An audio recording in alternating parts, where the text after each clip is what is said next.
I want to bring in Chief Meteorologist Matt Zaffino. Now, Matt, let's talk about the conditions we're seeing on the ground, especially those winds. What are you seeing? It is a classic west wind and a very strong west wind just raging through the gorge, especially the central and eastern gorge. A west wind will impact the eastern part of the gorge more than the western part of the gorge, and east wind will impact the western part of the gorge, the Portland area, more than the eastern part of the gorge.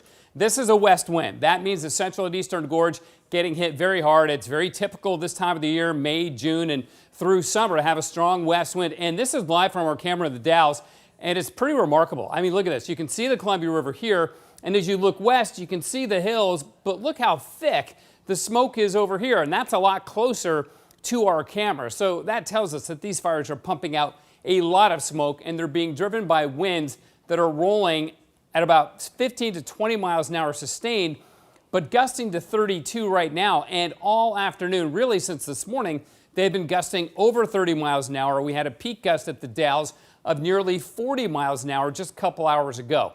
It's not as hot, but the wind will overplay the heat big time when it comes to fire and smoke, as you can imagine. Humidity is low too. Fires love that. So again, conditions pretty rough in the gorge, and they're really not going to improve, certainly not for the next few hours.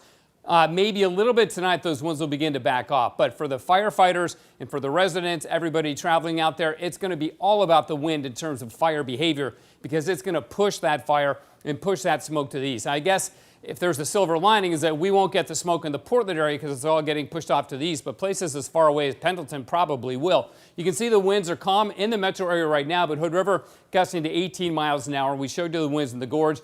And I'm watching the satellite imagery to see if we start to pick up the smoke in those fires yet. We haven't just yet. Haven't seen any signatures of it on Doppler radar yet either, indicating that the fires aren't quite big enough or close enough to the radar for the radar to see it or for the smoke plume to get picked up on satellite imagery just yet. But gets big enough, we will. And again, the bottom line here, David, is those winds are going to continue to rage right through the afternoon and into the evening.